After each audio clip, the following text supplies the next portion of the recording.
Hello, everybody. E here. Welcome to a new show. Something I don't know. I wanted to try this out. Plenty of people like my stories, so I thought I would kind of not show off, but show how I do this. So you guys are going to give me an idea, a prompt, whatever, a character, a situation, whatever it might be. And then I will tell you guys a story based on what you tell me. There's no rules. So put whatever you want down there in the comments. If we get too busy, then I'll have to prioritize the whoever super chats. But I don't think we're going to get busy, so that shouldn't be an issue. Yeah, so that's what we're going to do. You give me a prompt, I tell you a story from beginning to completion. And if I have to, I'll keep scrolling up until we get everybody done. Not until we get everybody done. I only have 2 hours to stream today, 2, maybe 3. I don't know. We'll see how it goes. So on. I'll just wait for people to come in. Everybody posted on Discord. Hey Ty, how you doing?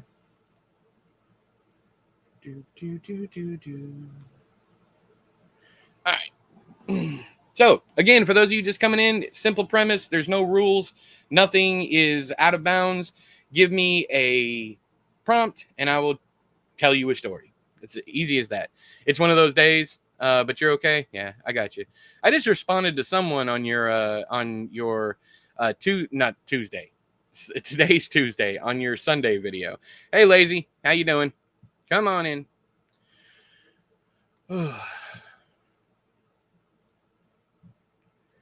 Hey, Ishmael, how you doing? In safe and sound. I was away for a while because I underwent a surgery. Are you okay now, Ishmael?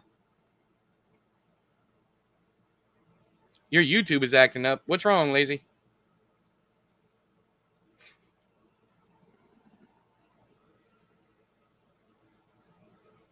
Ishmael, are you okay now? Hey, Kat, how you doing? You're okay now? I'm glad. I'm very glad. Sorry you had to go through that, but I'm glad you're all right. What is up, Jordan? Not much, my friend. Why dip? What up? Let's see here. So today should be fun. You're grateful. You're grateful to me? Well, I'm grateful you're still here. The videos are very dark and it keeps jamming, freezing. You try resetting your router, maybe? I don't know. Yeah, I know it's on Lazy's end. Why dip, Jordan? Hey, Bookable, how you doing? Y'all ready to hear some stories? Y'all got to give me a prompt, and I got to tell you a story. And I'm completely off the top of the dome. None of this is rehearsed, none of that stuff. But yeah, give me whatever. I don't care if you just give me a character name. You got a new phone? It might be that. Who knows? But character name, situation, whatever it is. But the more challenging, the better. The more challenging, the better. Ugh. Where's Zoop? Why do I not see Zoop? Why do I not see Zoop? Zoop, say something. Watch, it's going to come up just something.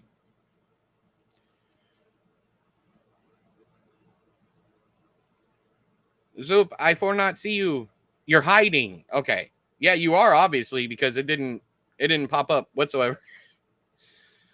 Zoop sent a beaver above. I see no beavers.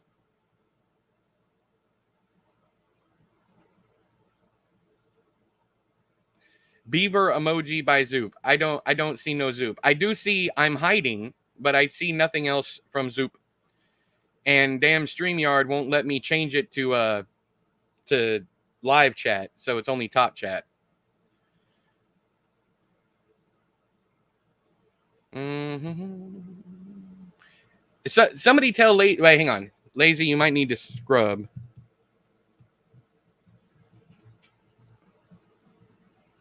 You found your comment? Yeah.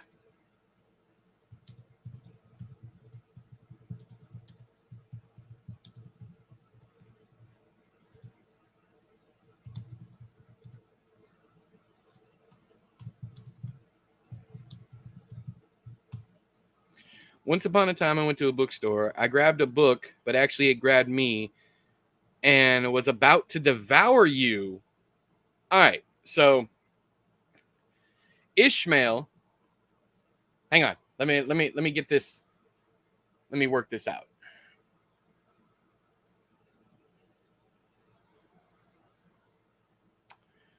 Let's see here.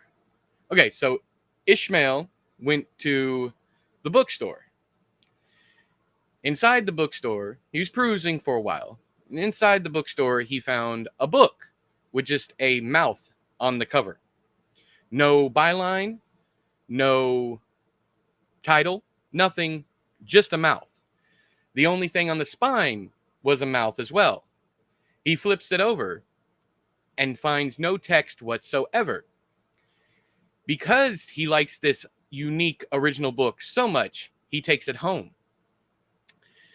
When he gets home, he opens the book to find there are no words on the pages, just a picture of a mouth. But something's not right. Every page he flips, the mouth gets a little bit bigger and bigger, more open, more teeth. The teeth, as the pages go by, the teeth begin dripping what seems like saliva. He touches the page. His hand comes back wet. Like, what is this? He exclaims out loud. He keeps flipping and flipping and flipping, and the mouth is getting bigger and bigger and bigger. More saliva. Sounds begin to come from the book. He slams the book closed, tosses it across the room. I'm not going anywhere near this book.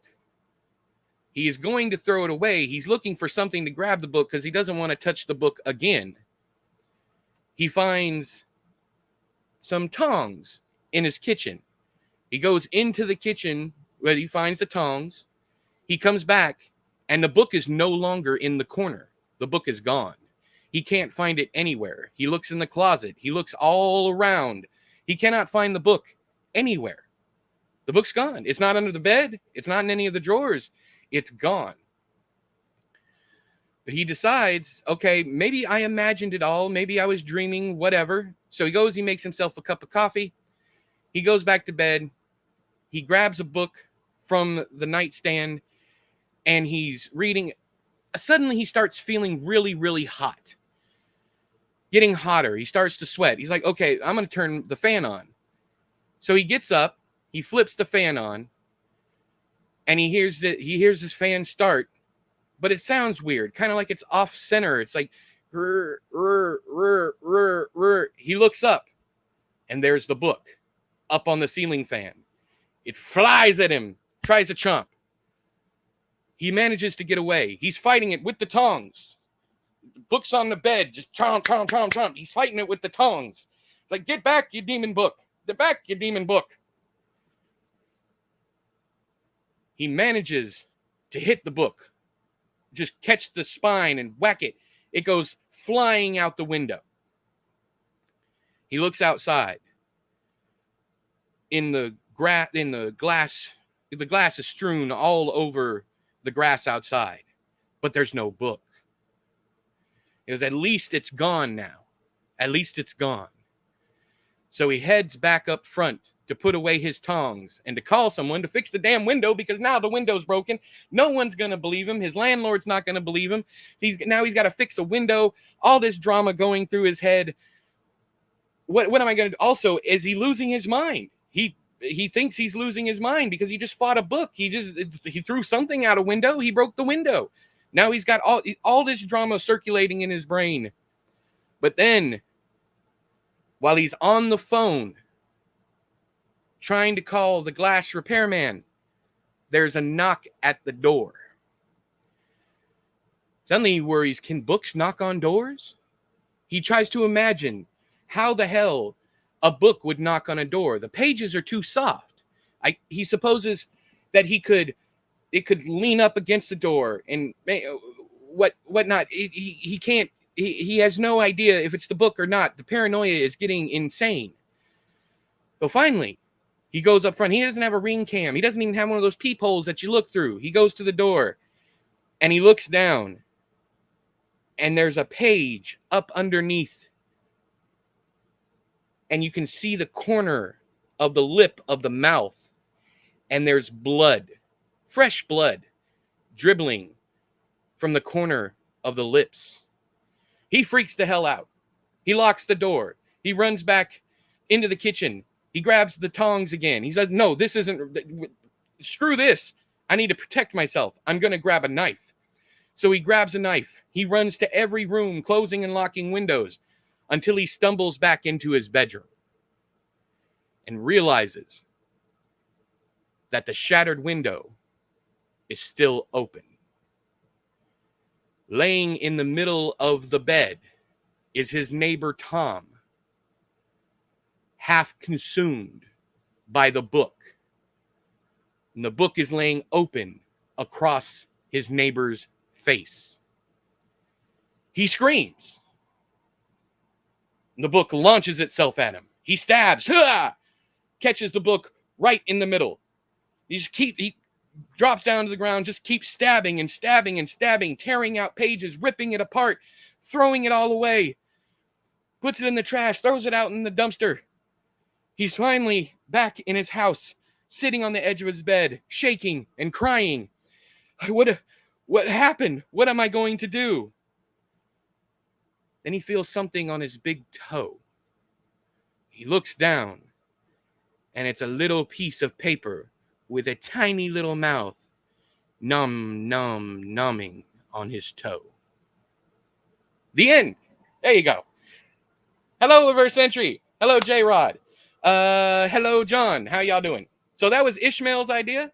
It was about a book that you find at a bookstore that ends up devouring you. Beavers if I did a good job. Laughing emojis if you hated it. I kind of like that story. I like that story a lot, actually. You gotta leave on a cliffhanger. You got to. Exactly. Well done. Hell yeah. Thank you, Ishmael. Thank you, Kat. Appreciate it. That was terrifying. It was kind of terrifying. I was like, that's how I do this. You know, I just have an idea in my head and it just comes out. So yeah, scary book, the book that devours people. Don't know what I would call it. I tell you what. Give me the best. Let's do. Is that a fist? Are you gonna punch me? Thank you, Ty. Lazy, what is that? Is that a cat? The hell is that? Is that a toilet? Was it shit? Did you flush it away? What happened? Those are the emojis I have here. Oh, okay. Story prompt. A desperate man puts his meager life savings on a sure-to-win horse in a race. It comes in last. Okay. You pretty much gave me the whole story, but I will try to make this interesting. It looks like a seal to you. It's a cat. It is a cat. Okay. All right. So let's work on John's story prompt. And that's why I'm using StreamYard today instead of anything else, so I can put these up there. I should have put Ishmael's up there, but here we go. A desperate man puts his meager life savings on a sure-to-win horse in a race. It comes last. Okay, so that's where I'm going to start. Instead of that being the full story, that's where I'm going to start the story. So you have a man, let's call him John. So John is sitting at home with his race ticket. Hang on? Let's make it in public. Let's make it in public. Okay, so let's start at the end. All right. So you have John. John is sitting in the stands, and he's trembling. He's trembling. He's shaking. He's pouring sweat. Everyone else around him is having a great time. He has this ticket. Blue Boy is the name of the horse that he is bet on. Blue Boy is a sure thing. It's not going to pay out as much as maybe a lesser prospect, but he knows this is a guaranteed thing. He's going to win something. The problem is he's put his entire life savings on the line. Even though it's a sure thing, things have been going bad recently. He's lost his job. He's lost his wife. His wife left him because he lost his job. He's going through it right now. Transmission's going out in his car. He's having a horrible time. He can't find work. So he decides to put every single last bit of his savings on this ticket. But Blue Boy ain't doing so well. Blue Boy seemingly has sprung his ankle on the third lap of the race and is trailing back. And the worse Blue Boy does, the worse off John has become. He's shaking, he's trembling, he's pouring sweat, and Blue Boy is just doing worse and worse, falling back from first place to second to ninth, now all the way to 12th. He's in the last place. And then Jamaican Roll goes across the finish line and wins the race. He does the Blue Boy, very last place. John doesn't know what he's going to do because now he doesn't have his rent money. He doesn't have anything. He can't even buy food. Every single last penny he had was put into this horse. John goes home, to the home that he's going to have at least for a couple more days before the eviction notice comes in. He's already 3 months behind in rent. He's already got a warning that if he doesn't pay by Tuesday, it's Sunday, it's race day. If he doesn't pay by Tuesday, then he has nowhere to go. As he's sitting at the house wondering what he's going to do, a news story comes across the screen about how in the UK, they've been putting horses in their lasagna. Horse meat in their lasagna. So he decides, you know what? I'm going to get my revenge. Not only, I didn't even know you could eat horse meat. And then the light bulb comes on. Like, I'm going to eat the fucking horse that lost. So he starts devising his plan. He looks up on Google where this horse is normally, where its owner lives, so on and so forth. He makes this full plan. He looks up homemade tranquilizers. He looks up lock picking. He looks up everything he might need. Finally, the last day of his eviction, and he's going to get kicked out. He leaves the house thinking he's never going to return, but he's going to have plenty of food from here on out. But the most important thing is he's going to have his revenge. He sneaks out. I don't know why he's sneaking out of his own house. Sorry, he leaves his house, locks it up for the last time, or doesn't lock it up because he's never coming back. So he travels 2 states over, hitching rides because he has no money. He can't drive there, so he's hitching rides. It takes him a few days to get there. When he gets to the location of the person who owns the horse, he's expecting he's going to need his backpack. So he brings his backpack. He has knives. He has this homemade tranquilizer he cooked up in his bedroom. He has a change of clothes in case he gets bloody butchering the horse. He goes out there and he doesn't need any of it because the horse is standing in the front yard. No one else is around. Big ranch house in the back, open fields all the way around. He walks up to the horse. He goes, I don't think I can do this. The horse is just standing here. The horse is not my enemy. It was all my fault. Why am I here? What have I done? I don't understand why I'm here. And that's when the horse says, it was an inside job. John shakes his head and goes, what are you, Mr. Ed? You're not talking. Obviously, I'm losing my mind. The horse repeats itself. You can see the lips moving, the teeth moving, perfectly articulated. It was an inside job.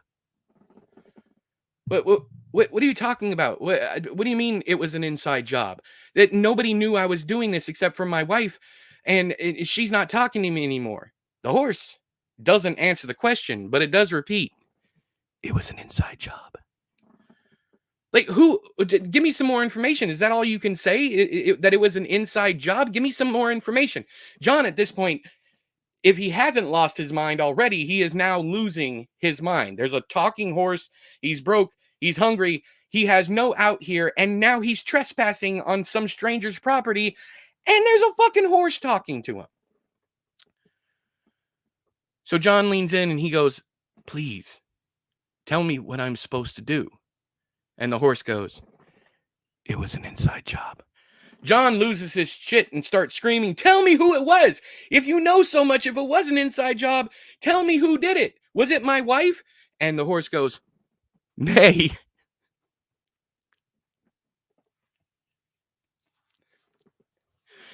It was an inside job. John, losing his mind at this point, decides he needs to get the hell out of there. He decides he's going to get back, just walk down the street and get back to hitching. So he's walking away, and behind him, he can hear the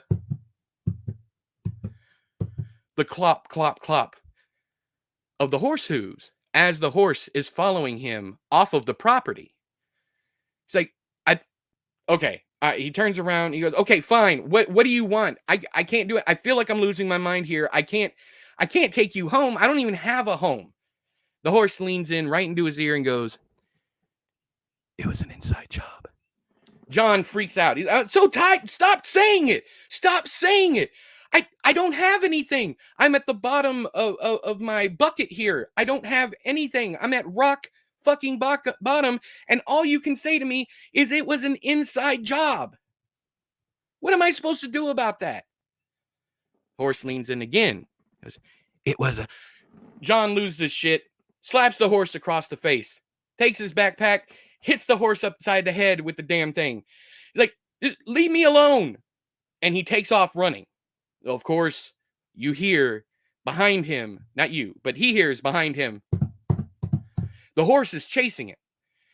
He can't outrun a horse, so he stops. He turns around. He goes, stop following me.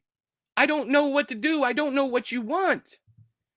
The horse leans in. John pushes him away. I know. It was an inside job. What am I supposed to do with that information? The horse just sits there, stands there, just staring at him. John sighs, puts his backpack back on, and begins walking down the street again. But this time, he doesn't hear the clomping of hooves. So he stops and he turns around, and he sees the horse walking back to the property. Not knowing what else he's going to do, he decides to keep walking. And as he's walking, something occurs to him. It was an inside job.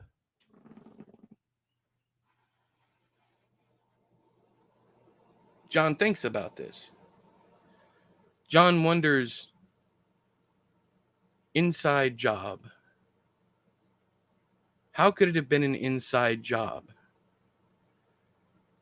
Then he realizes it. It finally occurs to him what the horse has been trying to tell him. He turns around. He starts walking back. The horse has stopped at the mailbox of the property and is just standing there. So John comes up and he leans in and he goes, was it you? The horse shakes its head. John goes, was it your owner? The horse, once again, shakes its head. Then John, not knowing what else to do, just sits down up against the mailbox and starts crying. He realizes that he still has the playbill. The bill they give you when you go to the track with the names of all the horses on it. And he's going down and he sees Blue Boy and he sees Jamaican whatever. He sees all these different names. But there at the end is a horse named Inside Job. John thinks, could this be what the horse is talking about? But then he remembers very specifically that earlier in the day, they called out a replacement for Inside Job. It never occurred to him before, but he had heard that before. Inside Job won't be joining us today. In his place is Jamaican whatever it was. So Jamaican whatever it was the horse that took over for Inside Job. But none of this makes sense. Not a single thing of it makes sense. So John stands back up. He goes, "Was it the other horse? Why, what does the other horse have to do with me?" The horse leans in and says, "It was an inside job." No help whatsoever. So John starts doing some research. He walks away, he leaves, he goes to the public library, and he pulls up who owns Inside Job. Come to find out, his ex-wife owned Inside Job. But that is not the most important part of this. She has also now updated her Facebook status as to starting a new relationship. And who other than Inside Job is the relationship? She was fucking the horse. She left him for the horse. No. I know y'all are expecting something awesome, but no. That's it. She was fucking the horse. The horse couldn't make it because the horse was with her and they were on their honeymoon. Hang on. All right. Title, Eating Blue Boy. Yeah, there you go. All right. That's the best I could do with that one. I was trying to go someplace weird, but I was like, I have no idea where the fuck this is going, and I'm sure you guys could tell, but that's how it goes. Oh my gosh. She was cheating on him with the horse the whole time. All right, a child thinks he has two moms, good mom and a bad mom. Ooh, this one might get a little dark, but I think that's what you want, right, Kat? All right, so hang on, let me turn my air down some. All right, mother, two. All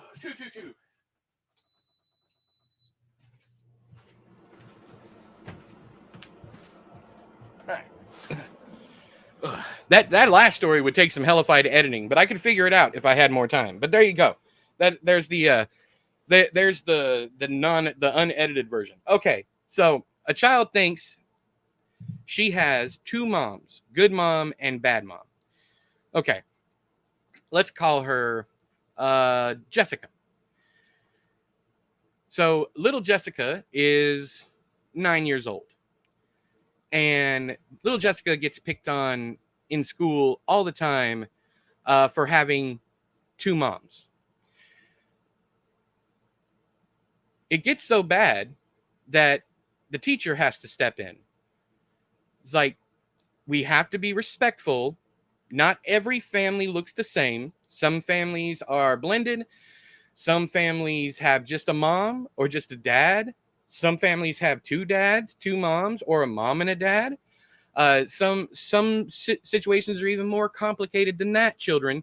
We can't pick on Jessica for having two moms. So Jessica is, time goes by and there's a bring your parents to school day. So Jessica decides that she is going to bring who she considers her good mom to the show and tell, right? So good mom comes in. Let's call her Mary. Mary is one of Jessica's moms. Mary sits down in front of the class and introduces herself, saying, "Hello, children. My name is Mary, and I am Jessica's mother." The hands just automatically shoot up. The hands shoot up. So the mother, before she can get anything else out, decides, okay, let's see what the kids have to say. So Mary points to one kid and says, what's your question? I haven't even gotten started, but what's your question? The kid goes, "Why'd you marry another woman?" And Mary frowns and goes, I don't think that's appropriate to be talking about with a group of kids. So that she points to another one and said, "What's your question?" Why isn't it appropriate? The teacher said that it's just a normal family like everyone else's. And Mary says, well, we don't talk about those things in our house. It's just how it is. So the hands are still up. She points to this little boy, and the little boy goes, but why don't you have a husband? How did you have a baby if you don't have a husband? The mother, Mary, again, is like, I'm not going to talk about this. Do you have any questions that don't revolve around this one? Another hand comes up. So she points like, okay, is it about why our household is the way it is? And the little girl goes, no, not really. Why couldn't your wife be here today? And once again, Mary's starting to get upset. She's like, listen, I am not going to be talking about how we do these things as a family. Do you understand? I am not going to be talking about this. So then the teacher steps in, because the teacher, Miss Jones can tell that Mary is becoming agitated. And of course, she believes that it's because, she does not want to talk about these awkward conversations with children, which she respects, of course. So Miss Jones addresses the class and says, okay, children, all right, just no more questions about their living situation. You can ask anything else, but you cannot ask about Jessica's two moms. And it goes on, and Mary tells the story about where she works. She is a psychologist that helps people, and the hands go up. Normal questions start filtering in, and Mary believes that it's going the right direction finally. Jessica, of course, is very happy now, because now they're talking about something different than the two moms situation. Time goes by, and we're hitting the end of the class. Tomorrow is going to be another kid, and their parents are going to get a chance, and so on and so forth. Finally, Brandon, who sits in the back of the class. Everybody knows Brandon is a little hellion. He's an absolute menace. Brandon raises his hand. And Mary, not thinking anything, it's here at the end. Let's just get the one question. Brandon's been quiet the entire time. She doesn't know Brandon from Adam, but she sees Jessica like cringe when she points to Adam and tells him to talk. And even Miss Jones is like, Brandon, be nice. So automatically Mary is already like delving into a paranoia, thinking that Brandon is going to say something bad. Brandon drops his hand and he goes, I don't think two women should be married. Mary begins to change. She begins to grow inward, and her face crinkles up, and her eyes impossibly begin to change color. They go from a hazel green to this dark, almost purple color. She's looking out. Mary now looks out at these children through a glaze of red. The class immediately falls silent. Even Miss Jones, who's standing off to the side, is clutching her chest, not understanding what's going on. Brandon, in the back, starts to push his desk backward. Even though he's already at the back of the class, he starts to push his desk backward. And you hear, and all faces turn to look at what Brandon's doing. Problem is, Brandon is not moving his desk. The desk is moving. And Brandon, confused and scared, has his arms and his legs up, and he shrieks, I'm not doing this! The faces slowly turn back to look at Mary, but it's not Mary anymore. It's a hellish creature. Large, glistening fangs solid purple eyes, hair like snakes, talons, 9-inch talons on both hands. All the children start to get up and take off for the doors. And little Jessica's sitting there going, "Oh no, Mom's here." The end. How was that? How was that? I couldn't think of what the kid to say, but you know, it's like those are the two moms. The two moms are in the one. You get it? Okay, there you go. Yeah, having an affair with a horse makes slightly more sense if the horse can talk, though. True. All right, how was that one? Y'all don't have beavers, so well, I mean, some of you do, but thumbs up and thumbs down. How was that one? I'm still thinking the first one was the best one of the day, though. I loved it. Thanks, Eve. All right, cool. Thank you, Kat. This is exciting. Like I can see it all in my head. I wish I could I wish I could give you a view into my head because the way that these stories are happening is far more visual than what I'm giving you guys. Like I even see on the, and I should do this when we do this. I should do this, like explain what's on the walls. Like I can see, like, you know, have a good day poster with a rainbow on it. I can see a grade board with, you know, certain, and that's how you would build up that, you know, the kids without like giving the kids character development. Like you would have Brandon with absolutely no stars. You would have Jessica with like a couple gold stars, you know, so on and so forth. That's what I would do if I were writing this, but telling it, you know, it's going to be much different telling it because I'm going to be stumbling all over my words. Just great. Thanks, Ishmael. That's the story I wrote too. Uh-oh. Now they have to meet Bad Mommy. Yours was good. Thank you, Lazy. That suggestion is based on a true story? Really? Cool. You want to tell us about it? But that's a really I also didn't want to say the other mother, you know, I didn't want to do that because that's Coraline. Thanks, E. It is truly impressive. I appreciate it. That second story was terrible. I'm not going to lie. The second story, I couldn't figure out how to place together, you know, I went down one road, which was it was an inside job. And I was like, how the hell am I going to make this work? You know, either it's the owner or it's the horse. But also I wanted to go down a road where the horse kind of owned itself and owned all the property.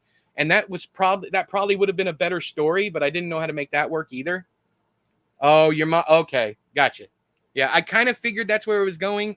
Like as soon as you mentioned that, I was like, okay, this is a child that, you know, good mom, bad mom is the same person. That's why I wanted to take the left turn and make it seem like it was a two mom situation. But yeah, so anyways, I'm glad you liked it. And I'm sorry if you went through anything bad because of that. My wife, her grandmother had schizophrenia. And one of the most traumatized, one of her biggest triggers is the sound of the slippers and the pop as they hit the foot. Like her grandmother would literally walk up and down the halls at night, just kind of roaming, and she could hear the slippers. Yeah, that sound. So she doesn't like when anybody in the house wears slippers. I mean, we wear flip-flops sometimes, but we're more conscious of it because of that. And she has some pretty terrifying fucking stories of her grandmother just standing outside of her room. Like the bathroom light would be on and there would be a strip of light underneath the door, but you could see the shadows of the 2 feet. Yeah, this is pretty awful stories. I used to pray every night for God to send good mom. Oh, damn. That's heartbreaking. And that would be not to make light and make fiction of your real story, your lived experience, but that would be a great opening line. I used to pray every night for God to send good mom the next day. That's how I would start that. That would be a perfect opening line. Also, if you guys want to take any of these stories, these are just one-offs. If you guys want to write these stories yourself, you have 100% my permission because they're your prompts. I don't care. I'm not going to use them for anything. Unless you guys really want to read the finished story, I'll write them. But yeah, you know, that's what it's free. whatever you want. Whatever I say here, you guys can use for your own stuff. But is your mom okay now, or has she passed? If you don't want to talk about this stuff, Kat, you don't have to say anything. But now you have, my interest is piqued.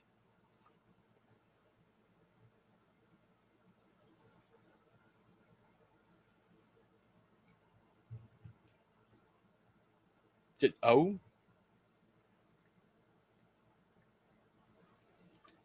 Ugh. All I see on my end, Kat, is an O. So I had a landlady like that. She lived in the other side of the duplex and walked around the house day and night in a white dress, like a ghost checking for fires. Wow. Yeah, of course, the twist for that, like a right turn with that kind of story. I know it actually happened to you, Lazy. But a right turn, of course, she is actually a ghost, right? Like that would be the right turn. When I talk about right turns and left turns and how my stuff is all left turns, what I would do is, of course, everybody is going to think at the end of that story that, or a fire eventually happens, of course, that kind of thing. Those are right turns for me.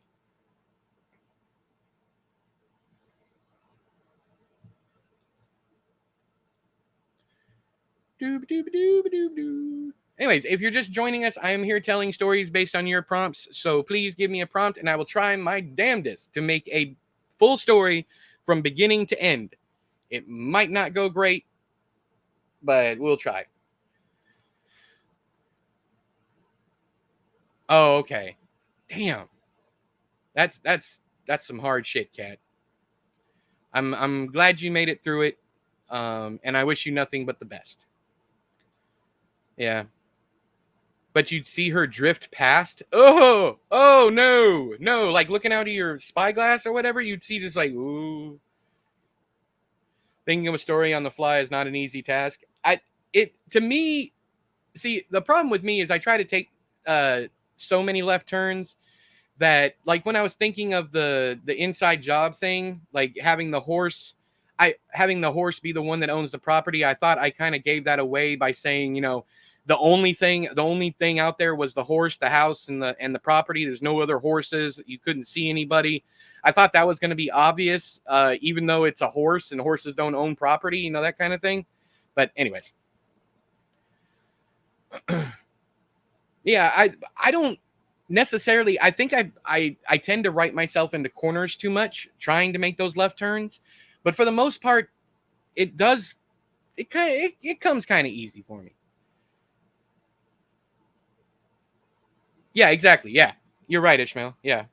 Oh, thanks. I think most people who love horror have gone through. Oh, definitely. Yeah, we're all traumatized. And I think a lot of it has to come from the comfort of it not being us in the situation.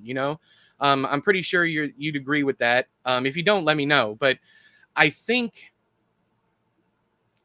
it's because we are traumatized and we've had such an awful time. We find not Schadenfreude, but we find comfort knowing that other people are going through things maybe worse than us, drastically worse than us. It's the same thing like with roller coasters. We take those risks because there is that slightest chance that we might be injured, that we might die. But it's safe enough that we can trust it and remove ourselves from the drama of life, or give us ourselves some kind of control over death, that kind of thing. Oh, I wrote a story like this. Yeah. A horror author is on his way to a convention on a stormy night and sees a hitchhiker that looks a lot like a character in one of his novels. What they say about poetry: strong emotions remembered in tranquility. Ooh, that's good. I like that. I like that a lot. All right, so we got another story to tell. This one is from John Smith. A horror author is on his way to a convention on a stormy night and sees a hitchhiker that looks like a character in one of his novels. These are great prompts, by the way. Every single one of these prompts has been absolutely amazing. Hey, Haley, how you doing? Okay, so we have an author named Fred. Fred, driving along. It's pitch black outside. You can't really see anything. He's out in the middle of the wilderness. He's traveling from his city home to a convention that's out pretty much in the middle of nowhere. outdoor event. He's supposed to be there the next morning to set up his table and everything. So he's on his way to the hotel to get a hotel, and it's still going to be a pretty good drive from the hotel to the convention the next day. He wants to get some sleep and everything before he has to continue on. So he's driving down. Give William Wadsworth his credit. Was that William Wadsworth? All right. Anyway, let's get back to the story. So he's tooling along, and for specific reasons, he's wearing a blue shirt that has the cover of his first novel on it. And on the back, because if you're going to have the cover on the front, you got to have the author pick on the back, right? So he's got the author pick on the back of his shirt. He knows what he's wearing, of course. He's driving down, completely black. The only thing he can see is what's in his headlights. He looks out to the side, and he can see a little bit of the glow from the headlights, but it's pretty much pitch black out there. He can't see beyond the tree line. Up ahead, he sees the telltale silhouette of someone in the distance. And as he's getting closer, he starts to slow down. It's a very thin road. It's not a rural road, but it doesn't have like a breakdown lane. It just ends right there, and the scrub and the trees start. So he sees the guy, and he's pretty much in the road. So he starts to slow down, and he puts on his hazard. He's going to go around the guy, and his plan is to go around the guy, roll down his window, and ask him if he's all right. But the closer he gets, even as he's pulling to try and go around him, he notices that the guy is wearing a shirt with his picture on the back. He's like, oh, this must be a fan. How weird of a coincidence that, maybe he's walking to the convention. I'm going to stop and ask this guy what if he needs a ride. He's obviously going to see me. I'm going to be nice to him. So on and so forth. So on and so forth. I told myself I wasn't going to do that. But anyways, so he pulls over, he rolls down the window, and he's half expecting to see his own face for whatever reason, because the guy's dressed exactly like him. He's got on the blue shirt, he's got the cover, but his face is cut off by the top of the window. Like he hasn't dipped down to look inside yet. But Fred can see the cover of his book through the window. But the guy has the gnarled, grizzled hands, broken knuckles, all that stuff, healed over wounds from what he can only assume is multiple bar fights and violent encounters. And he's thinking, that also looks very, very familiar. So he goes, hey, buddy, come on down here. You need a ride?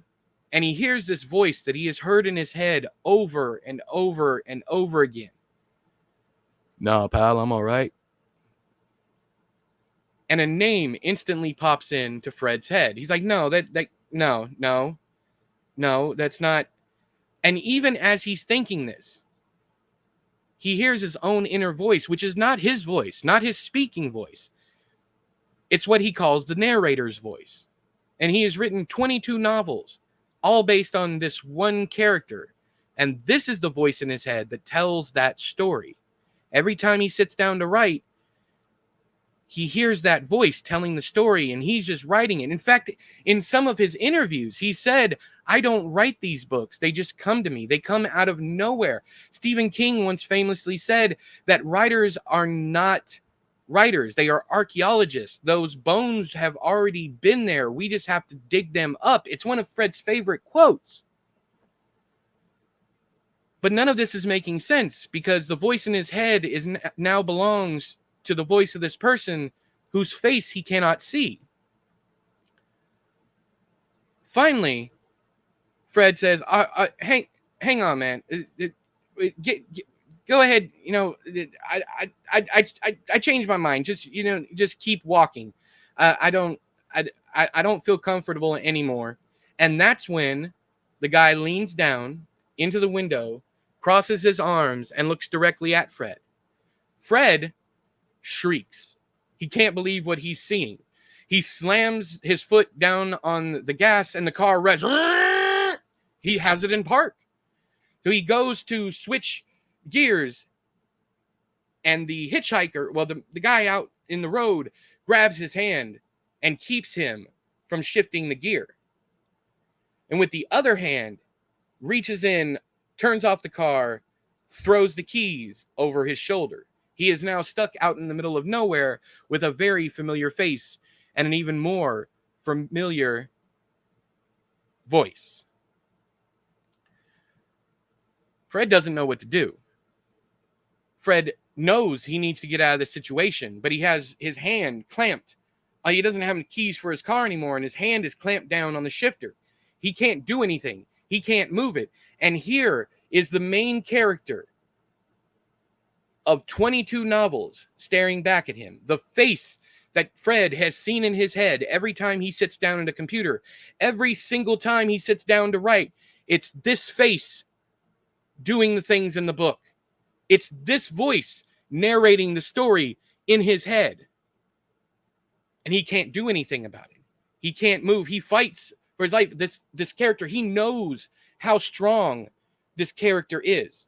He understands how brutal this hitman character is.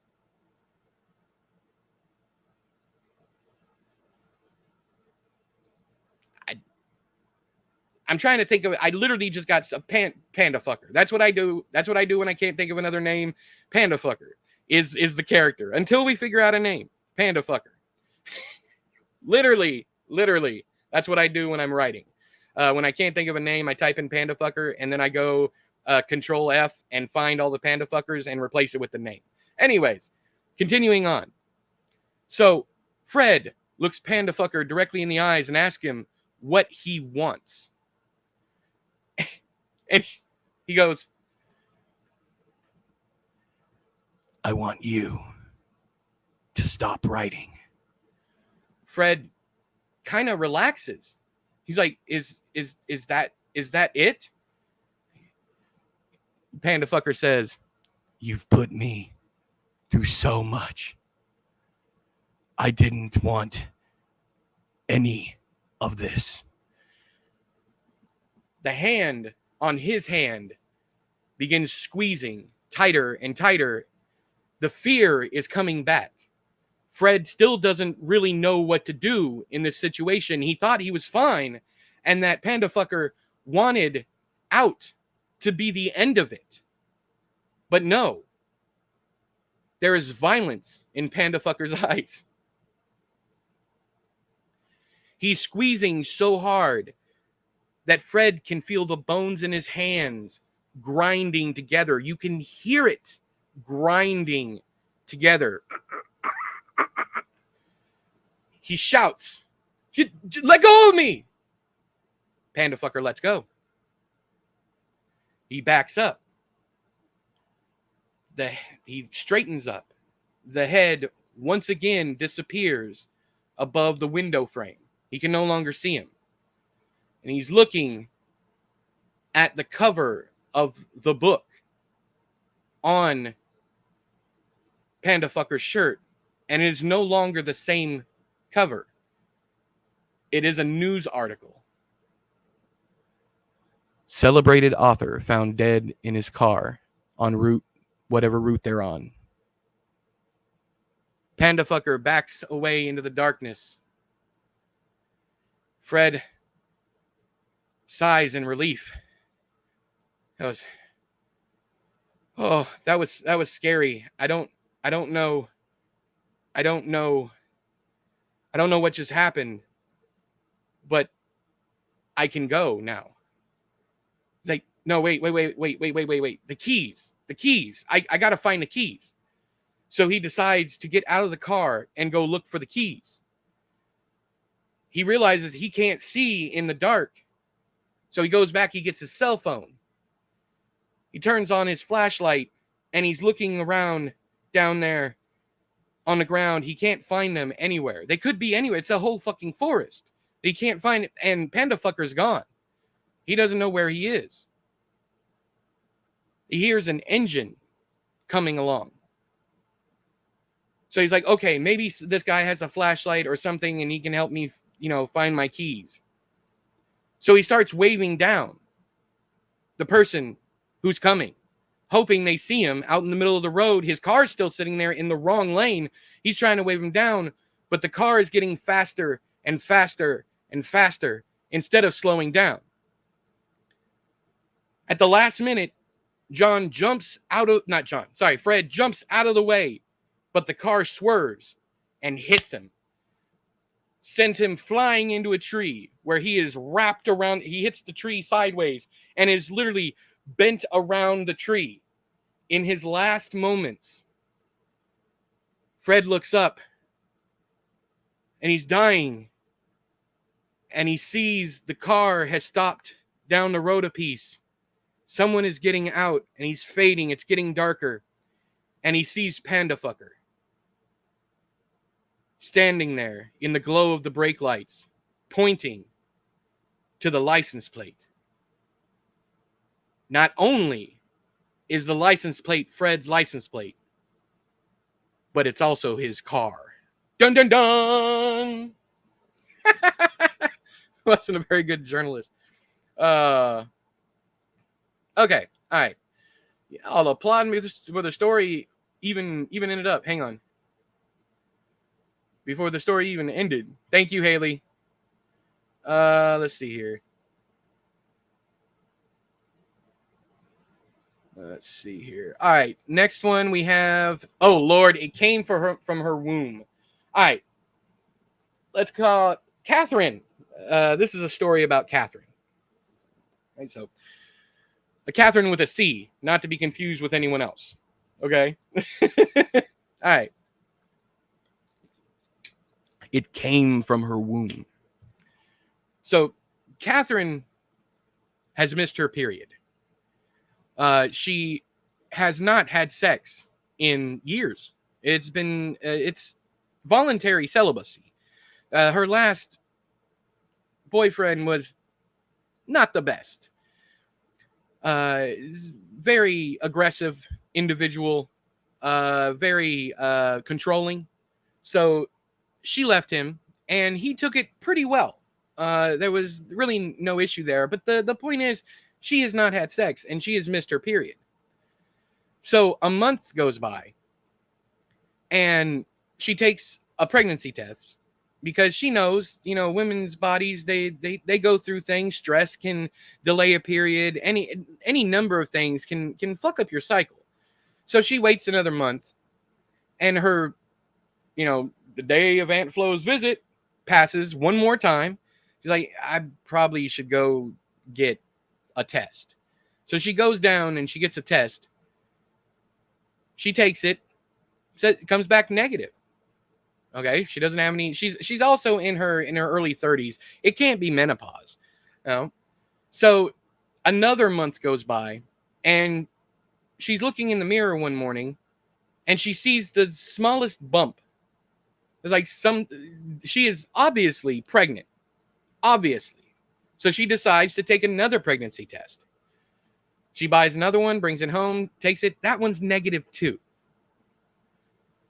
Fast forward to a week later, she's like, well, I'm loving the fact that I don't have to spend money on pads, and I'm loving not having the cramps and everything, but there's something going on. So I had to go to the doctor. So she finally goes to her OBGYN. It's a lady doctor. And she looks in there and she goes, well, she does the blood tests and everything. Everything comes back negative. She goes, you know what? You might have a fibroid tumor. So we're going to have to go in and check you out, give you a pelvic exam. So they get her feet up in the stirrups, and she goes in, and there's dead silence down there. The doctor is down there for a good 2 minutes before Catherine can't take anymore. She finds like, what do you see? And the doctor looks up and says, I don't see anything. There's nothing in there. But what about this bump? That's the thing. I can't find anything. So it might be something not having to do with your reproductive system. It might be something growing between the skin and your uterus, or something in there that I can't get to from this point of view, right? So Catherine says, well, what do we do about it? I don't really want to have surgery if you can't find anything. And the doctor says, I think it would be best if we run some more tests. So they run the whole gambit of tests, CBC, Kim 12, all the stuff. They run everything. She comes back completely normal. There's no cancer markers. There's no issues whatsoever. She is a perfectly healthy individual. But there's nothing inside of her. Yet the belly bump keeps getting bigger and bigger and bigger. 7 months goes along. 8 months. Going into the 9th month, she starts having what she feels are contractions. So she goes to the emergency room. They ask her, how long have you been pregnant? She's like, I'm not pregnant. We don't know what's wrong with me, but they're coming in waves. It's coming in waves. I don't know. And the lady's like, calm down. It might just be Braxton Hicks. No, it can't be Braxton Hicks because I'm not pregnant. There's nothing in me. So the ER doctor, not believing her, decides to go down and do a pelvic exam also. And the doctor that goes down there comes up saying the same thing. There's nothing in your womb. There's nothing in your, there's nothing there. It's just dead space. Nothing's different. It's not engorged. It's not red. There's nothing wrong with you. So finally he's like, okay, look, this is what we're going to do. We're going to take you to the OR. We are going to cut you open. I know you don't want surgery. I know you don't want anything invasive, but we have to do this for your own safety. They go in, do the surgery. She wakes up several hours later. She wakes up in the maternity ward. She can see the blues and the pinks and it's a boy and it's a girl and all this stuff sitting all around her. The way they've decorated the maternity ward, she knows she's in the maternity ward. A nurse in pink scrubs comes in, introduces herself, and says, you are in the maternity ward and your baby is in I can't remember what it's called, not holding area, but anyways, your baby's in a crib just across the way. Would you like to come see it? Automatically, Catherine, because she's been through all of this, notes that what the woman is saying is bothering her for a very specific word. It's one word that she's saying. It's like, come see it. Come see it. It echoes in Catherine's mind. Come see it. See it. Come see it. So Catherine says, I don't want to see it. The nurse said, you have to come see your baby. You have to name it and everything. Would you like me to bring it to you? Like, finally, Catherine loses it and says, why do you keep calling it, and why do you keep calling my baby it? And the nurse goes pale and says, I'm sorry. Maybe I misspoke. Would you like to see your baby? No, you've been calling it this whole time. What's wrong with my baby? The nurse goes, calm down. He's like, no, I want to know. That's when everything goes to shit. Other nurses come in because they're hearing the screaming. One of them brings Haldol. They sedate her. Catherine is out. So she sleeps and she has this dream, one of the same dreams that she'd have when she was pregnant, not pregnant, whatever the hell she was in. She kept having this dream that something alien was growing inside her, something with tentacles and teeth and the ugly creature. And that's where the it has come from. That's the it that is scaring her. She wakes up the next morning to find another nurse, this one in purple scrubs, standing there holding a bundle in her arms. The nurse says, would you like to see your baby? Like, first thing out of Catherine's mouth is, what's wrong with my baby? Nothing's wrong. Perfectly healthy. Is it a boy? Is it a girl? What is my baby? Well, it's a little more complicated than that. I want to see my baby. Please just give me my baby. Well, see, the thing, I can't just give you the baby because we're not entirely sure that it's not dangerous. What the fuck do you mean not dangerous? Catherine screams. Like, well, we've never actually seen anything like this before, but we do hear about it quite often, about women having dreams like this. So automatically Catherine's like, oh my God, it's some Cthulhu monster that has come out of me. What is wrong with the baby? Catherine asks. Like, well, it's probably best if I show you, says the nurse. She pulls back the cloth, and it is her ex-abusive boyfriend as a baby. I told you not to leave me, bitch. There you go. That's the best I got for that one. Right from the POV of a cloud. The concept of water having memories is a theme. Okay. I know there's. Oh fuck no, that is terrifying. The baby. All right, hang on. Let's do this one. I think I can do this one pretty quick, and then I got to take a break. When I come back, I'll start right where I left off. Okay. All right. So right from the POV of a cloud, the concept of water having memories is the theme.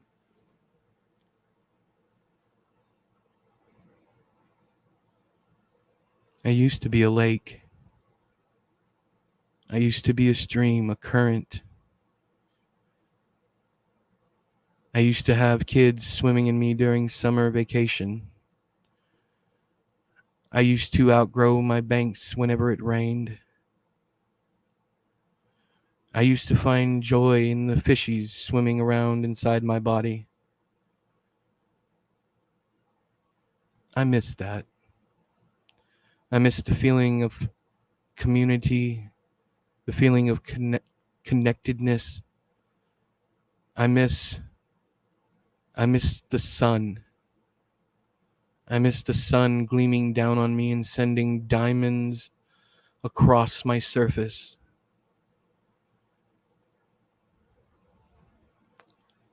But then the big one came through. They called it an F5. And it destroyed all of the buildings around me. Took all of the trees, the grass, the dirt, and flung it way up high. And everything but me came back down. I can see my home, my used to be home. I can see the muddy depths that I once covered like a mother swaddling a child. I can see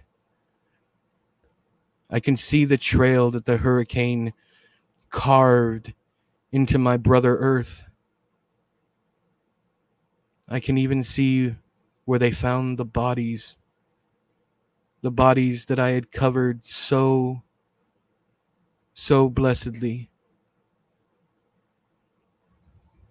The bodies weren't always there. Someone put them there, and I kept them like a collection because they were an offering to me. But now here I am, way, way up in this prison.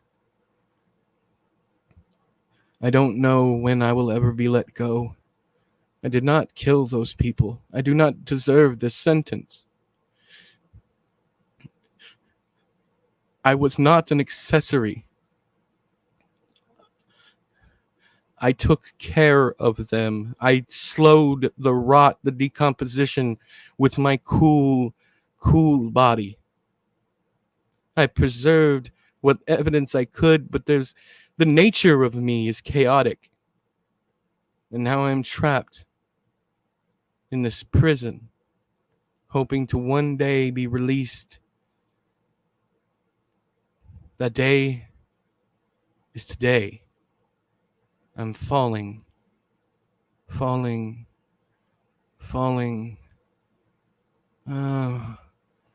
What a freeing feeling this is, this falling that will not last forever, this fleeting feeling of being on the move as the wind rushes by me. It's getting awfully close, and I'm awfully cold. And is that a mountain? Is that a? Oh, I can't breathe. I can't. If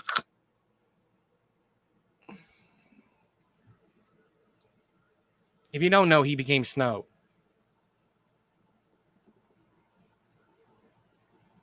How was that? I'm gonna have to steal that. Use Panda Fucker when I can't think of a name. Names are hard. They are. Yeah. I can't stop thinking about Brandon has no stars. That'd be a good title. That'd be a really, really good title. Um. Ooh, the fly part. Story prompt. All right, I'm gonna get to your story when I get back. The baby. Hang on. Haha, the noise at the end. Yeah. Clouds are river spirits. Hell yeah. Oh, this is beautiful. You need to publish this. It's so much more than I could ever have imagined. Thank you. That was gorgeous. Thank you. Thank you, Kat. Thank you. It is the title. Is it the title? Cool. I'm glad it's the title. All right. Okay. So when I get back, I'm going to do John's story. So y'all talk amongst yourselves. Have a good time. I already have it stuck up here. When I come back, we're doing an old school bank robber is unable to make a living in the modern digital age. I got a great story for this. I already have ideas cooking, but I'm going to ease muse as y'all are my muse. You're the ones giving me the prompts. That's on you guys. I got the easy part. That was wonderful. Thanks, John. Appreciate it. All right. Let me go. I'll be back. Da, da, da, da, da. I don't think I can. Yeah, I don't have a image to put up. So just let anybody know who comes in the chat that I'll be back in about 10-15 minutes. Okay.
Ogly dogly.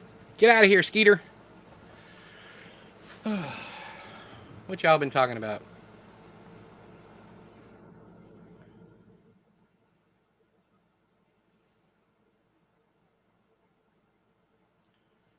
Okay. Alec, how you doing? How you doing? Uh, okay, so let's get back up here to. She can totally get a revenge on him now as a baby. That's awesome. Uh, okay, let's see here.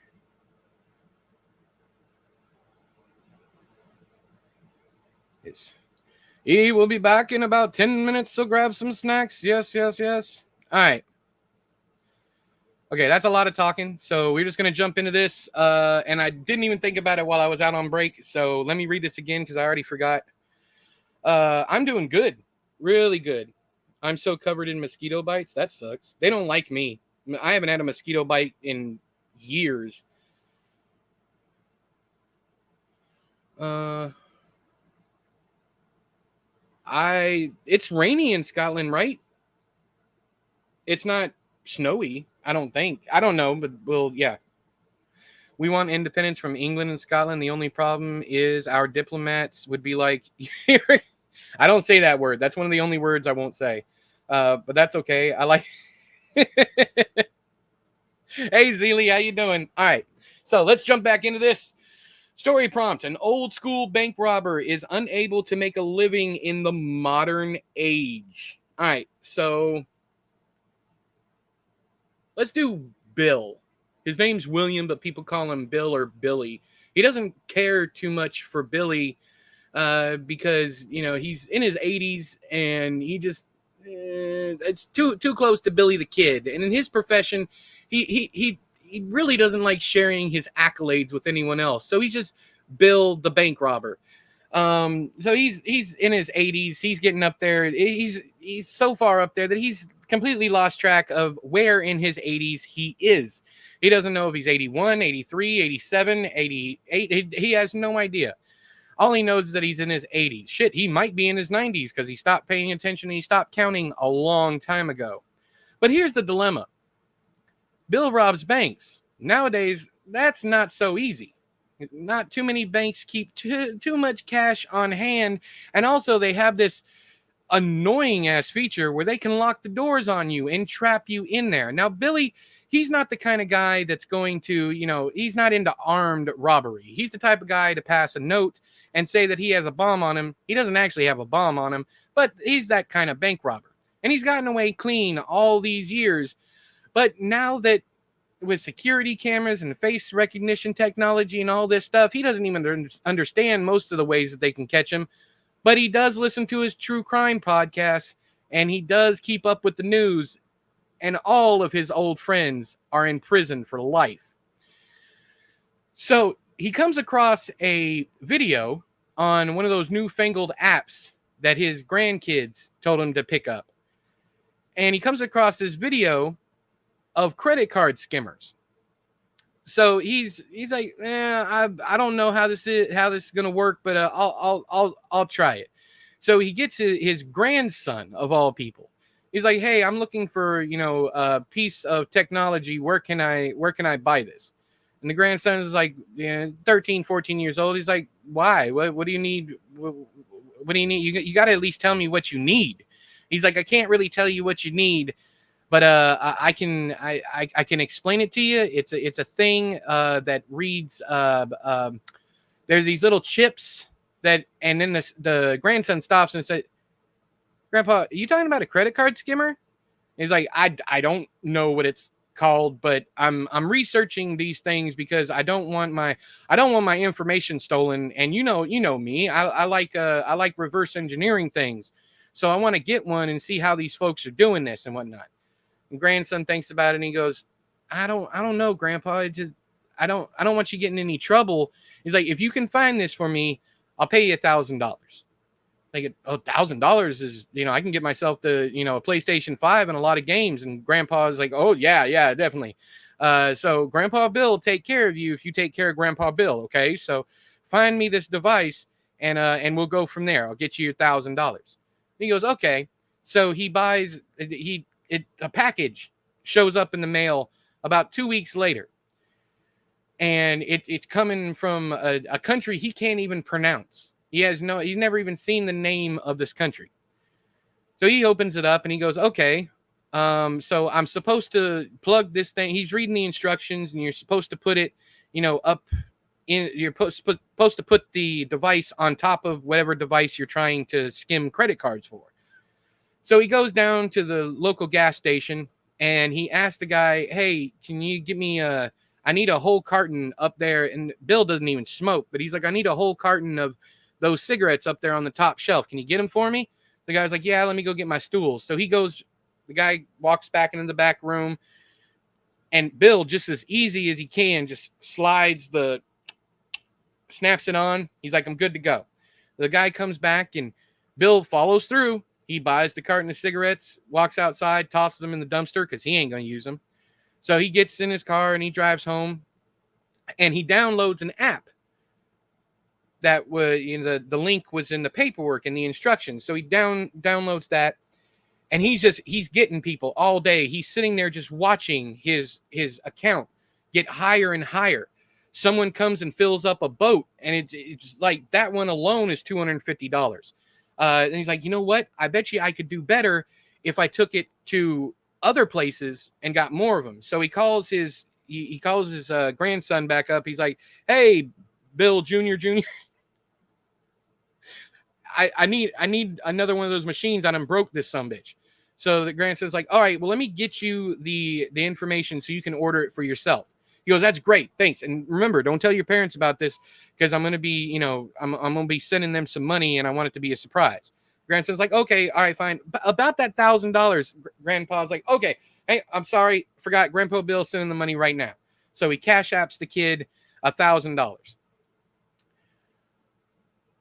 Fast forward a couple of weeks, his bank account he's got these skimmers on 100 different places by this time, and he's making $100,000 a week, easy, right off, over and over and over again.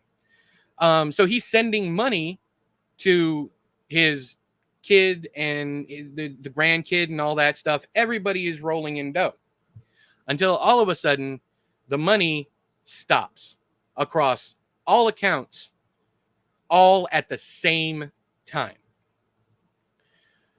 So Bill's been spending this money because it's been coming in. So he's been spending this money, and he's been throwing money away, just tossing it. He doesn't know what to do.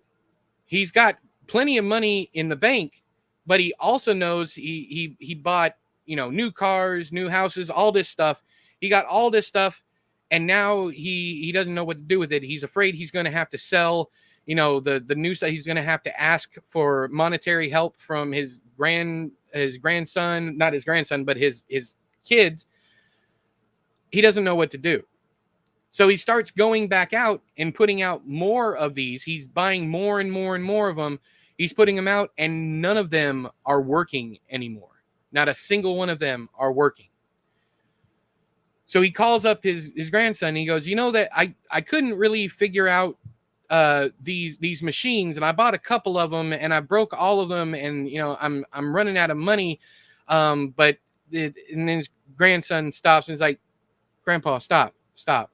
He goes, what's the deal?" He goes, "That it was a scam site. They don't actually do what they're meant to do." The grandfather says, "What?" Bill says, "What are you talking about? They were working." And the grandson gets real quiet, and he goes, "How do you know they were working?" Bill like, "I'll call you back later," and hangs up the phone. A couple months go by. He doesn't have any of the money. Things have been happening behind the scenes that he wasn't expecting. All the money in his accounts now are dwindling. They're disappearing. All the money is going somewhere, but not to him. He gets a phone call, and the grandson said, "Hey, you see the news story about these machines?" He goes, No, I had. What are you talking about? So what they were doing is they were selling these machines to people to scam other people, and they had this not option, this code written in there. After so long, all the money ends up going back to the people who sold the machine. So they have the money and they're all caught, and no no one knows exactly who they are, but they know their location, whatnot. And then all of a sudden there's a bunch of sirens in the background, and grandpa's nervous and looks out the window. There's SWAT and everything outside of his house, and they're coming for him. That's what I got. That's what I got. That's what I got for that one. All right. Let's see here. Sorry, I probably missed everything. No, you didn't miss anything. In fact, I'm glad you missed the last story. It wasn't as good as some of the other ones. But all right, now that I'm done with that one, let me tell you one of the main reasons why I wanted to do this. You know, I always have an ulterior motive. Always have an ulterior motive. The main reason I wanted to do this is because I wanted to show people I knew some of these stories were going to be bad. They're not all going to be winners. And that's the lesson for today. I just told you, 5, 6 different stories? Something like that. I told you several different stories. How many of those stories do you think would be worthy of publication? Maybe 1? Maybe 2? I'm thinking 2, okay? But at the same time, some of you enjoyed the ones that I didn't enjoy telling. Some of you enjoyed the ones that went how you expected, did not expect, so on and so forth. There's always going to be someone out there. You're always going to have fans. You're always going to have detractors. Also, every story is worth completing. Every single one of them, whether they're good, bad, mid, whatever you want to call it, every story is worth completing because you never know who's going to enjoy it. You are the worst critic for your own stuff. Just tell the stories. Tell them. Who cares that they're good or bad or otherwise? As long as you're not causing actual damage with your stories, tell your stories. Tell it. You're going to have maybe one. For me, it's pretty much like 1 out of every 10 stories, I write short stories I think are worthy of publication. But whether or not I deem them worthy, I still submit those bad stories because I never know who's going to grab onto them. Now, there is something to be said about taking pride in your work and having your favorites and wanting to do that. But also, when one story comes to a close, there's always another story out there. You just got to find it. Sometimes it'll come to you, sometimes it won't. My point is, write the fucking stories. Shut the fuck up and write. Write the stories because someone out there is going to enjoy them. Someone out there will appreciate it, even if it's just you.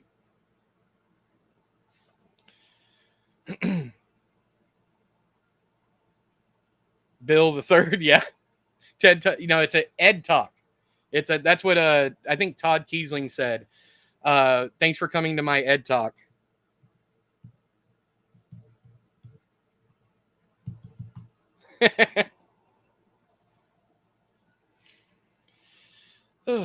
My favorite story out of the whole thing was probably the cloud. I mean, as soon as Haley mentioned that, I saw it so clearly in my head. Oh, bill collectors. Who is it? Oh, this is a regular number this time.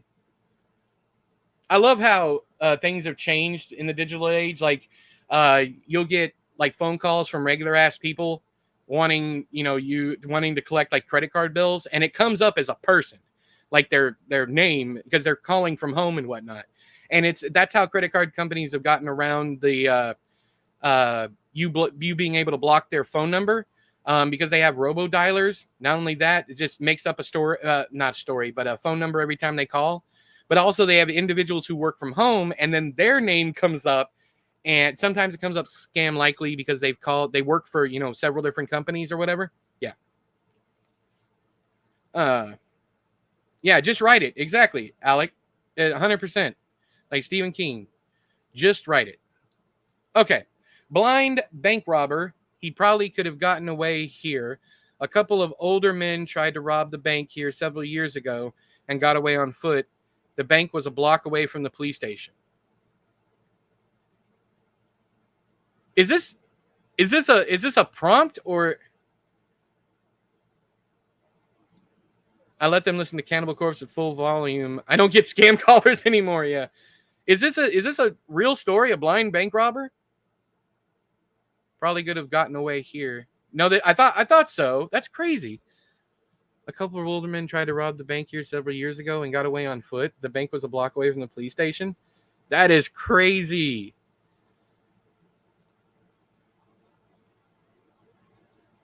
Readers don't like blind stuff. What do you mean, Lazy? It's like you can't write about blind people? I know readers don't like stuttering. Cops here couldn't catch a cold. I believe that.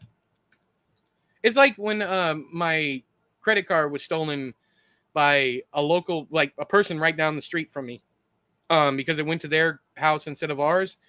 The police here told me that I couldn't do anything. I couldn't press charges because the card was never activated, so they couldn't get him for fraud. But yet, what I found online says that you can still get someone for fraud or credit card fraud or identity theft. You can still get them whether or not they get the money or not. But the cop here, Detective John of all people, the guy here said he couldn't do anything because they didn't actually steal anything. I was like, they stole my card. He's like, yeah, but the card doesn't belong to you until you activate it. Before that, it belongs to the company. So they would have to press charges, and they don't want to press charges. I'm like, what kind of fucking sense does that make? Hey, what up, Tony?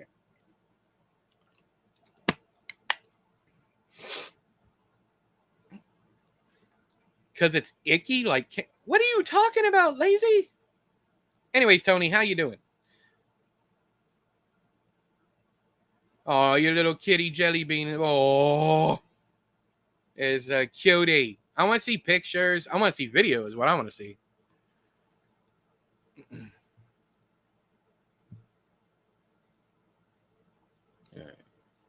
Okay.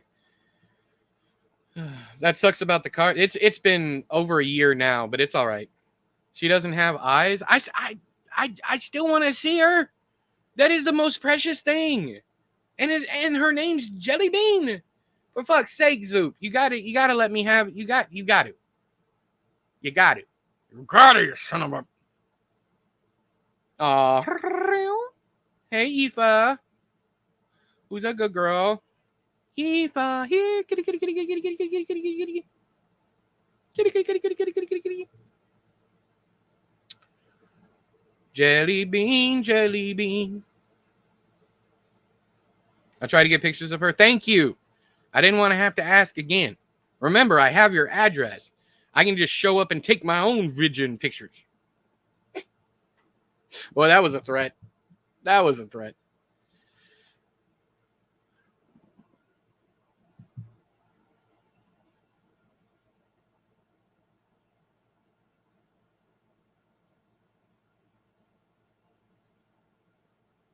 Tony, are you all right? Tony, did you have a stroke? I get what you're saying. Your entire wallet, you lost your wallet, and you had to deactivate all the cards. I got that.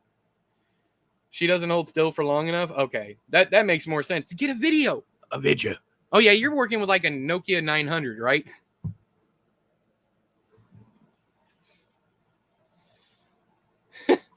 What the hell, Tony? Are you a robot?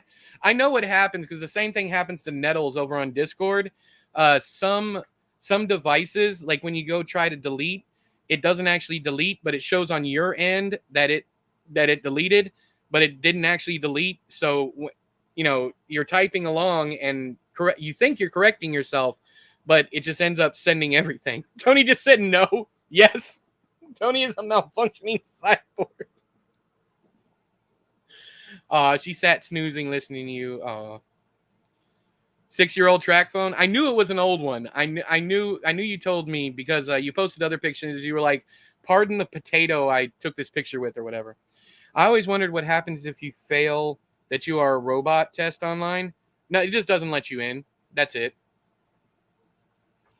That's all. Nothing happens. I've done it. I've done it just goofing off several times. But then they let you do it again. All you got to do is refresh the page. So I guess I'm a robot now. You are not a robot, but I understand. It was fun. I was trying to read it.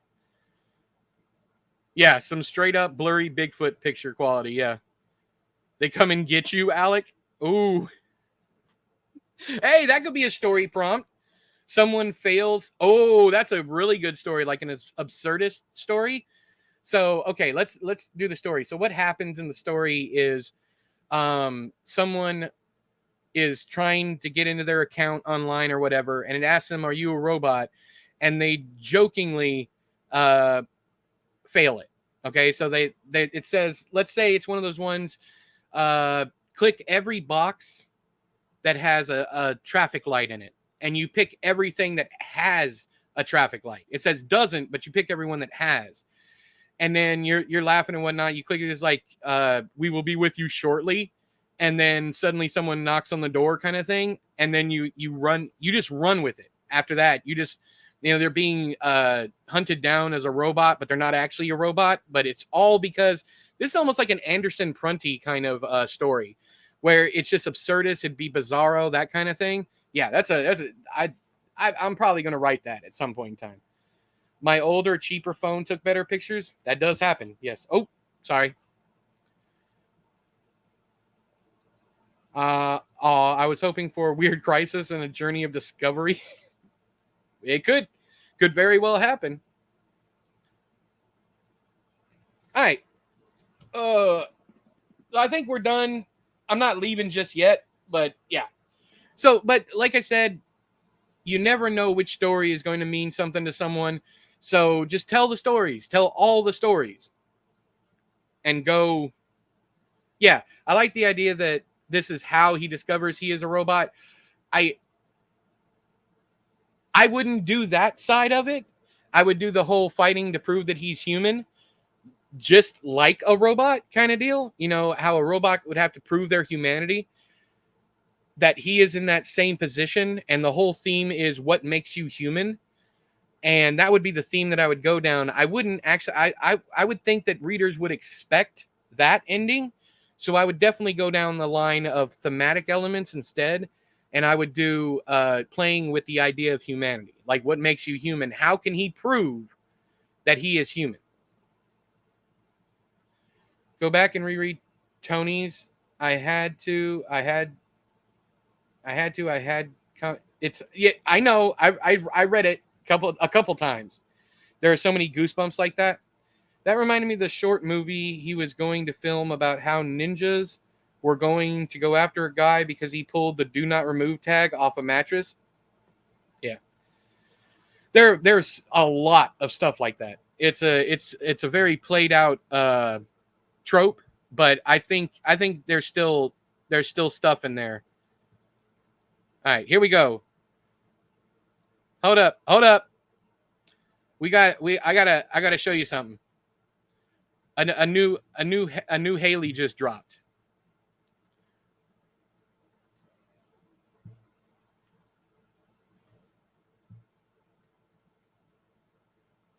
All right, let's do this. All right, I don't know if you're going to get sound, so if you don't, I apologize, but You listening to E? some devices, like, oh, Yeah. oh, she's such a pretty kitty. Aww. Yeah. Yo, baby is famous. Aww. Look at the tail just slowly. Ooh, I love you, mama. I love you. That is awesome. It's such a cutie pie. Such a cutie pie. Oh, yeah, that's a good one. That's a good one. Toe beans. All right. Yeah, what makes a human? If it is indistinguishable to humans and to robots, then they are essentially the same. Yeah.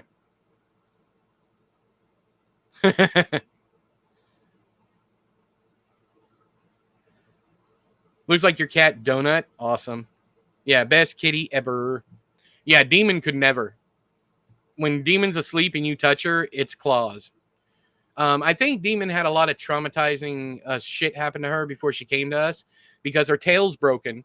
So her tail doesn't move on its own and she drags it behind her. Um, and so anytime she gets startled, it's all claws and teeth. She's like a fucking hurricane when she gets startled. So, but LD, Lesser Demon, LD, for some odd reason, is the exact opposite. They were both feral cats that just showed up about 5 years apart. But LD is just so nice and loving. We always worry about him being outside, but he won't stay inside. Do androids dream of electric sheep? Is that Asimov or is that Dick? Philip K. Dick, or I think that's Asimov, right? He's the one who did the 3 rules. Yep, made it into Blade Runner. I knew that. It is Philip K. Dick? Okay, gotcha. That's that good Dick. That's that good D. Philip my dick.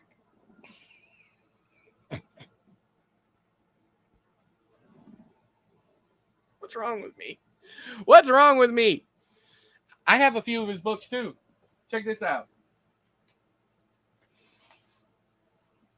Never read the guy.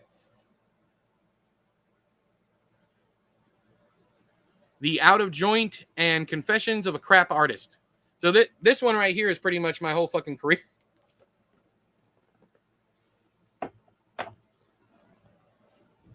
The novel A Speaker for the Dead also has a theme of what it means to be sentient. There is an AI that has become sentient and it explores the alien race, the piggies. Yeah, I don't like science fiction, so I've never gotten into any of those guys. But I told a friend that I had never read Philip K. Dick, and he sent me a bunch of books. That's why I have them on my shelf. Asimov was iRobot? Yeah. I always get those two guys confused. Yeah, that's my buddy's favorite book by him. Ubik. The Three Stigmata is like his second favorite book. So that's cool. But yeah, Ubik, he's been trying to get me to buy that one for ages, and I'm like, bruh, I can barely. Ubik is on an Audible? I have an Audible credit.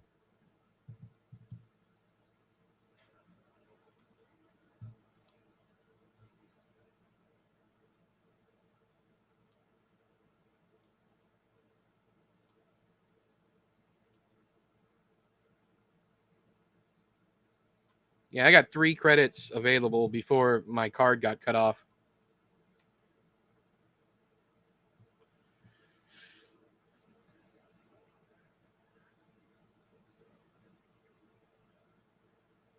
Is this? I hope this is unabridged.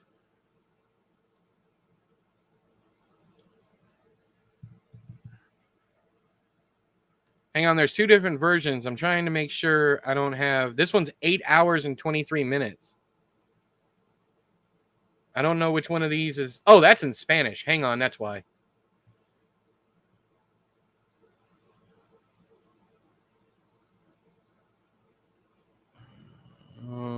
Unabridged. All right, so I'm going to grab this one.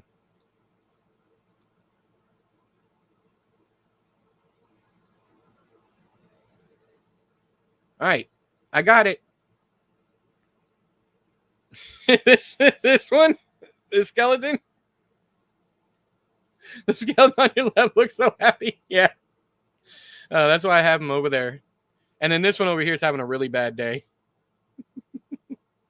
This one over here is roasting this one right here. Happy skeleton. Not sure why sci-fi has all the best covers. Oh, come on. Fantasy. You gotta, and fantasy and 80s and 90s horror. I like sci-fi, just didn't care for the Foundation trilogy. Fair enough. Yay, you're about to enter the weird mind of Philip K. Dick. Yay, good old K. Dick brain melt. He's like, usually I'm in a box if it's not October. Yeah. That's a good one, Lazy. Uh, it's like the happy sad mask in theater, but it's a skull and a full skeleton. Yeah, he's happy because he's got his whole fucking body, and he's happy because he doesn't even have a fucking. He's unhappy because he doesn't even have a lower jaw. I like some sci-fi, but the better question is, what don't I read? That's very true. Very true.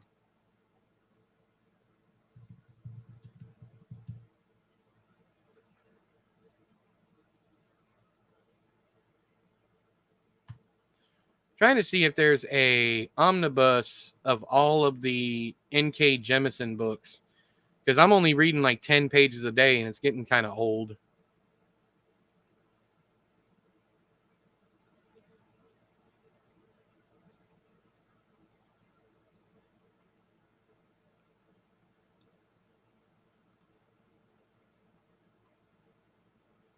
All right. Hang on. Okay. He's seeing the world outside of October.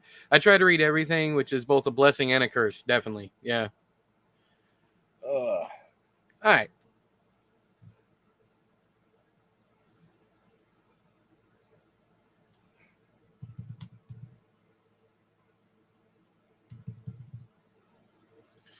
I'm still trying to find the obelisk gate.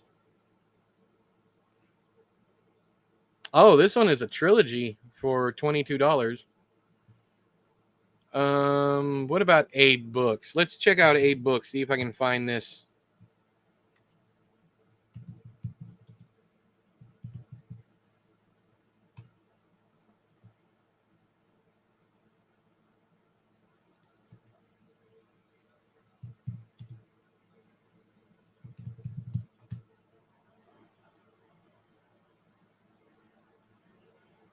Great, googly moogly, these things are expensive. Huh. Hydrate. Yeah, everybody hydrate. I started reading Heart Shaped Box again. I'm about halfway through. I really, really enjoyed that book.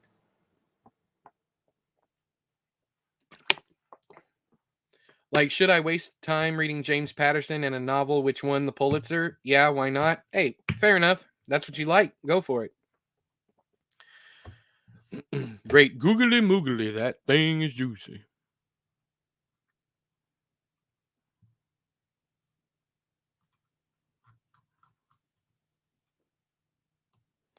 Hang on.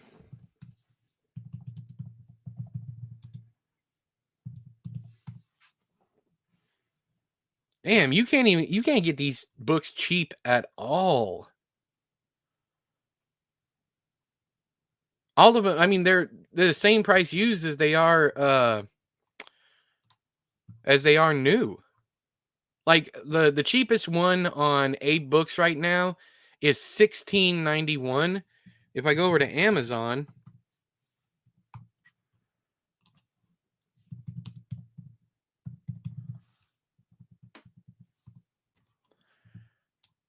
it's $12.34 for a brand new copy. What the actual fish?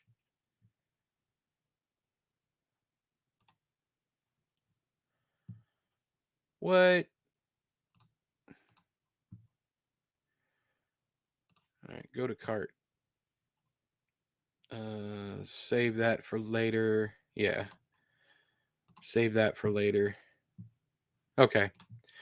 Very weird. Some of my favorite lines, philosophies, funny scenes are from otherwise bad books. You can get something for you definitely. This is like once again to quote Stephen King, read the good books to find out what to do, read the bad books to find out what not to do. I've been enjoying playing a janky old point and click horror called The Lost Crown on Rob's Steam Deck. The game has very specific triggers if you have to hit before you can progress, which is annoying. Ah, okay. There's a lot of that stuff in Dark Souls too. On Kindle for $4, I'm going to download the first one. Should be a fast and fun read. Which one?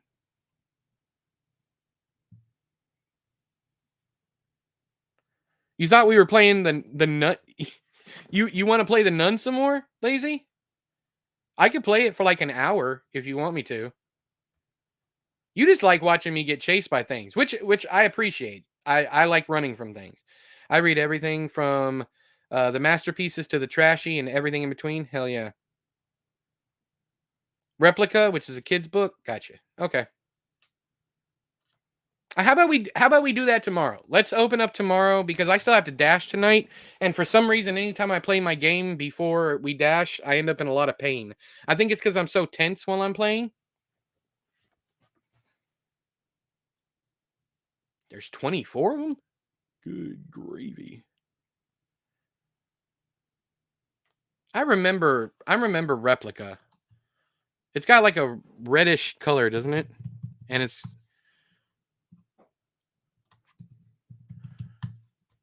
almost looks like a destroy this journal kind of thing. Lauren Oliver, I think.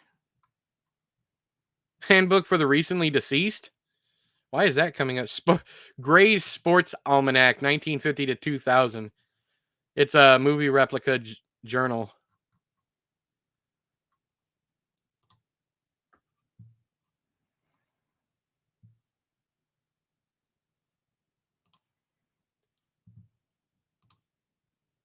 No, this isn't the one I was thinking about. Never mind. That's not the one I was thinking about. You love ferrets? Well, Chad is your man then. I was reading a fantasy series with like 30 books and I had to start reading it on Kindle. I was running out of room. I understand that. My friend Amy is going to get 3 pet ferrets. All going well. I shall post photos and videos of them when she. Oh, hell yeah. Lauren Oliver is a good writer. I tried one of her books and it wasn't for me. It's like a pinkish beigeish color with like a girl's face on it. Tomorrow I'm going to an alpaca farm. You take the best trips. You do the coolest shit. I wish I could go to an alpaca farm. That's awesome. Yeah, send all that stuff to Discord. Haley, pretty please.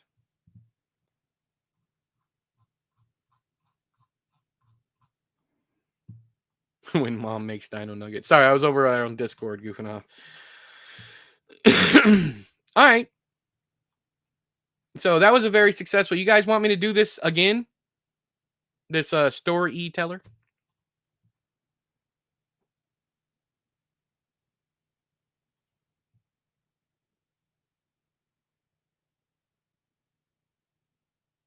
Okay. All right. Absolutely from Alec. What's everybody else say? Okay, cool. All right, so we'll do this from time to time. Tomorrow I'll play Nun Massacre some more, and let's see here. I think I'll play more games on Thursday. I don't know. Yeah, it was cool. Yeah, yes. Awesome. Cool. Very cool. I appreciate you guys being so excited for this idea. Cuz I really enjoyed it. I had a lot of fun and I'm looking forward to doing it again. But yeah, Nun Massacre is what we're playing tomorrow. And I'm not going to look up anything or whatever. I'm just going to go into it blind again. But games like that where you only have a set number of lives can get annoying. So I'm going to try not to get frustrated. Were you here for the last time I played Nun Massacre, Haley? It was actually pretty fucking funny.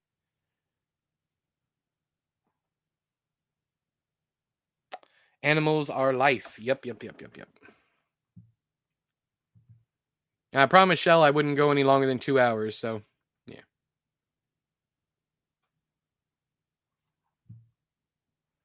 We're already at 2:05, so I probably need to go in there. She's been fighting with the dryer recently because, well, to give you a little backstory, our washer and dryer went out late last year, so we went and got a new set, put it on a credit card, went through bankruptcy, so that credit card's no longer alive. But at least we didn't like get it and have to get it repossessed. But now the dryer's not working. She's used a multimeter to test the current from the cord, all that stuff. Everything's good. It's the outlet. So now I have to figure out how to change to get either a better outlet or figure out what's wrong with the outlet. You missed it? I'm sorry. But that's what Shell's been working on. So, and I don't know jack shit about him. Neither does she, but she's been looking it up and she's really good at stuff like that. So I just let her have it. Well, we love you, Ty. We do. Saying your washer and dryer went out last year makes me think of a washer and dryer on a date on a log flume at a restaurant. Oh, that's cool. That's kind of funny. All right. Y'all, I am tired and I still got to work tonight, so I guess I probably need to go. That's why that's the real reason why Shell didn't want me to go over just a couple hours. There's no power going to it whatsoever. It's definitely the power source. It's the outlet. I just don't know what to do with it. Because there's nothing wrong with the dryer. There's nothing wrong with the cord, the cable. It's definitely something with the outlet.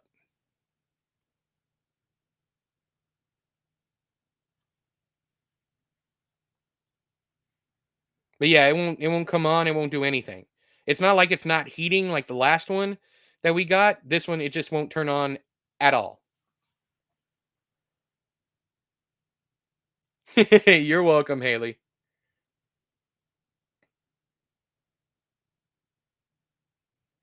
The thermal fuse?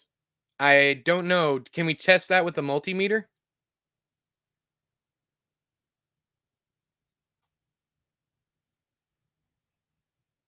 I mean, I can look up what a thermal fuse is, but can we test it with a multimeter?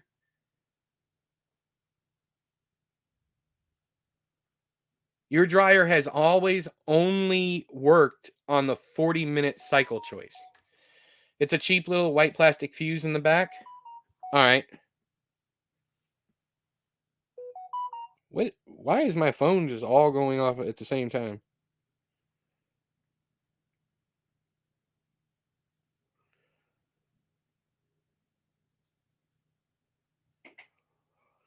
I don't care. I don't care. Don't care. Don't care.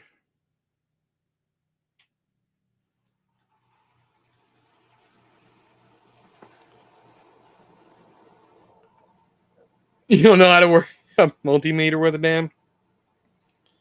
I understand, my brother in Christ. This one, I need to get snacks in, especially, definitely. All right, yes, I'm going to go do God's work. I'm going to dash, and I'm going to check out the thermal fuse. Thank you, Zoop. Keep an eye out for Discord. I might message you over there and let you know what all is going on. You need a knows everything handyman E. I do, but the last one we had is dead. So I know that's kind of cruel to say it like that, but he wasn't that good of a guy anyway. So, anyways, thanks everybody. I had an absolute blast today. I hope you guys, I know you guys enjoyed it too. I know you guys enjoyed it. So we will do these at least once a week. Okay, promise. Also, I should have said this at the beginning. One last thing. I'm doing streams 5 days a week with videos sprinkled in here and there. Once I get them up, I still have 2 more RoboCop videos to do. I have a book review to do. I still got to get this book reviewed. But then I'm going to be taking the weekends off because we dash all day on the weekends and I just can't fit it in. So bye Zeely, bye Zoop, bye Haley, Alec, Lazy, Ishmael, if you're still here, anybody that I missed, love you, and I will talk to you guys later. But until next time, I have been E, you've been you. This has been another live stream and a new series. Hopefully, I'll talk to you guys later. Bye bye.